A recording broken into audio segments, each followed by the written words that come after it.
Hello, this is Douglas Eby, author of the Creative Mind series of sites. Most of us have a wide variety of emotional experiences as a child and teen, and as adults, of course. These may include relatively minor and temporary hurts, but also abuse, even trauma.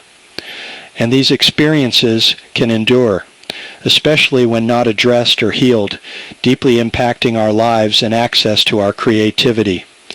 This audio is an AI-generated quote-unquote podcast based on my related article. See link and more in the notes. Welcome back, everybody, for another deep dive. This time, we're looking at how childhood experiences affect creative people. It's a fascinating topic. Yeah, and we've got some really cool sources to pull from today. We'll hear from Keira Knightley and Jamie Lee Curtis. Oh, wow. Yeah. We'll look at the work of psychotherapist Mihaela Ivan Holtz. She focuses on creatives. Interesting. Yeah. We'll also learn from sensitivity expert Julie Bjelland. Really interesting combination of perspectives. Yeah. So we're hoping to uncover the connections, the sometimes hidden links between those early years and the creative journey.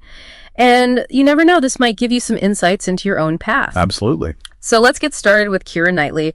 You know, she's talked pretty openly about what it was like to become famous at such a young age. She even described the loss of privacy during those years as brutal. Yeah, the word brutal is really powerful. It kind of points to like a rawness and vulnerability that people don't often think about when it comes to child stars.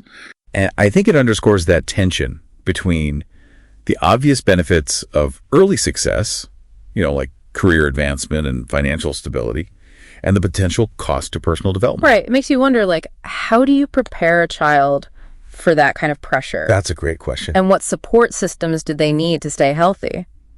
Those are really important questions, Yeah. especially when you consider the power dynamics at play. It's easy to focus on the allure of fame and fortune, but we have to remember that these are still kids in an adult world. Yeah. And it's not just about the pressures of fame. Jamie Lee Curtis has also spoken out about some of her early experiences, particularly around some photo shoots. Looking back now, she recognizes some creepy intentions behind them. That's a really, a chilling reminder of how vulnerable young artists are, especially in a time when there weren't as many protections. And Curtis's experience really makes you think about how much progress has actually been made in terms of protecting young creative people from exploitation. Yeah, that's a really sobering thought. Even today, with greater awareness and rules, there are still so many ways young people can be taken advantage of. And, speaking of vulnerabilities, let's look at what Mihaela Ivan Holtz has to say. She's a psychotherapist who's worked a lot with creative people. And one of her statements really hit me. If you didn't feel loved enough as a child, the world becomes the realm of the unloved child. And you find yourself on a never-ending search for acceptance and approval. Wow, that's a powerful statement. It suggests that these early experiences of not feeling loved or accepted can create this really deep longing that drives people to seek validation from the outside world, especially creative people. And that makes me wonder, could this constant search for validation be what fuels some creative pursuits? Is it possible that some artists are subconsciously trying to fill that void of feeling unloved? It's a really interesting question, and it's something that Dr. Holtz explores in her work. She even discusses EMDR therapy, it's a type of psychotherapy, as a potential tool for healing from those early wounds and unlocking creativity. So it's about understanding the past and empowering people to move forward and create from a healthier place. Exactly.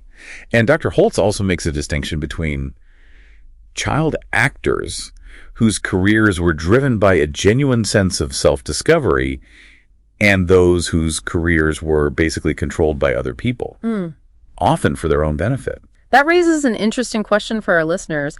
What kind of environment shaped your creativity? Was it a space that encouraged self-discovery, or were there pressures that might have pushed you in a certain direction? It's a question worth reflecting on. Yeah. It's really easy to absorb those early messages and expectations without even realizing it. Yeah, I agree. And, this whole idea about early experiences shaping creativity, well, it brings us to something that's been getting a lot of attention lately.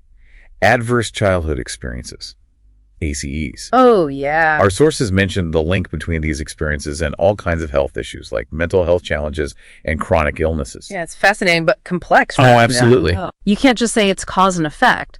But I do wonder, could those early struggles actually shape someone's creative expression in a big way. I mean, it's possible, right? ACEs are really tough, but they can also lead to resilience, empathy, and a unique perspective that can make creative work more powerful and real. It's like those experiences become fuel for art. That's such a cool way to put it. It's like, even though they're painful, those challenges become part of the artist's toolkit. Exactly. It reminds me of Julie Bjelland's work with highly sensitive persons, HSPs. She says childhood is when we're closest to our true selves, even with all the challenges. But for HSPs, people who are very tuned in to subtleties and nuances, it can be hard to navigate a world that doesn't always get sensitivity. Yeah, I can see that. I imagine a highly sensitive kid, especially one who's creative, might feel misunderstood or even overwhelmed. Absolutely. In environments where it's all about fitting in, not being different. Exactly. And it shows how important it is to have supportive places where those sensitivities are nurtured, where creativity is encouraged without judgment.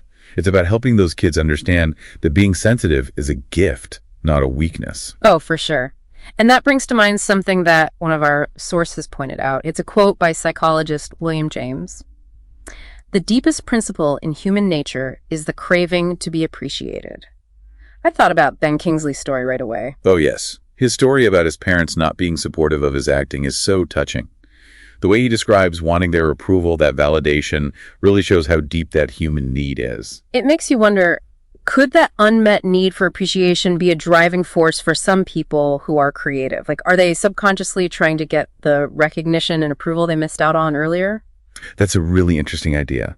It might be that those early experiences, those times when they felt unseen or unappreciated, create this inner drive to prove themselves, to be seen for their talents and gifts. And that makes me think about the downsides too. What if someone's creative drive is all about needing validation from others? What happens when they get rejected or criticized? That's a great point. It could create this cycle where they keep searching for approval but never feel satisfied, and they might even start changing their art to please others. It raises a really important question.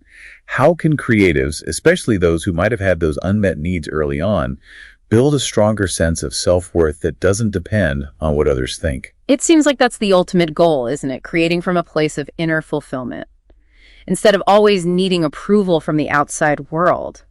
But how do we even get there? It's a journey, and it's unique for each person. But I think the first step is self-awareness. Recognizing those patterns and those deep beliefs that might be shaping our creative decisions is so powerful. So it's almost like we're detectives, trying to uncover the hidden stuff that influences our creative expression. Exactly. Once we begin to understand those hidden patterns, we can start making more conscious choices about what we create and how we create it. That's so empowering. It's like taking charge of our creativity and saying, hey, these early experiences might have shaped me, but they don't control me. I love that. It's about acknowledging the impact of the past, but not letting it determine the future. It's about taking what we have and creating something new, something better. That's beautifully said. It's like we're all alchemists transforming the difficult parts of our past into something precious and unique. That's a fantastic analogy. And it reflects the amazing power of creativity. It lets us take all those broken pieces of ourselves and create something that tells our story and helps us make sense of it all. And that creation keeps changing, doesn't it? As we grow and learn and have new experiences, we add new layers of meaning. Definitely. It's a never-ending process of becoming, of discovering those hidden depths within ourselves and expressing them authentically and meaningfully. Yeah, it's definitely a lifelong process. So as we're wrapping up this deep dive into childhood and creativity, what's one thing that really stuck with you? You know, I keep thinking about that William James quote, the one about craving appreciation. It's so simple, but it says so much about our need to be seen and heard and valued for who we are. And I think it's even more important for creative people. Yeah, it really got to me too. I wonder if for some creatives, feeling unseen or unappreciated early on might make that need for validation even stronger. That's a good point. It's like those early experiences make them extra sensitive to that need. And it makes me think about how that plays out in places like the entertainment industry, where the stakes are high and everyone is competing for attention. Yeah, it's a tough situation, right? It is. On the one hand, that desire for recognition can really push artists to get better and share their work, but it can also make them vulnerable to people who might want to take advantage of them, especially if they're looking for approval from the wrong sources. Exactly. And that's why it's so important for creative people, especially those who've had those early experiences, to develop a strong sense of self-worth that doesn't depend on what others think.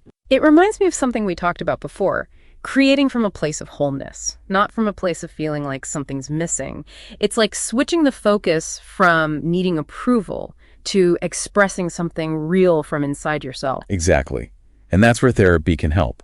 EMDR or other types of therapy. They can give you tools and strategies for healing and building a stronger sense of self.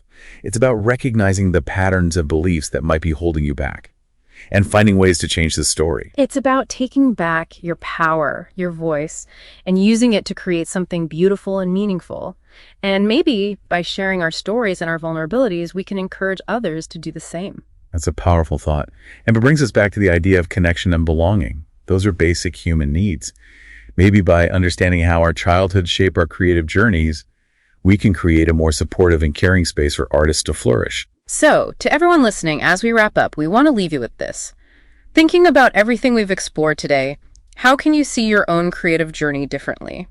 What strengths or sensitivities from your childhood can you tap into more fully?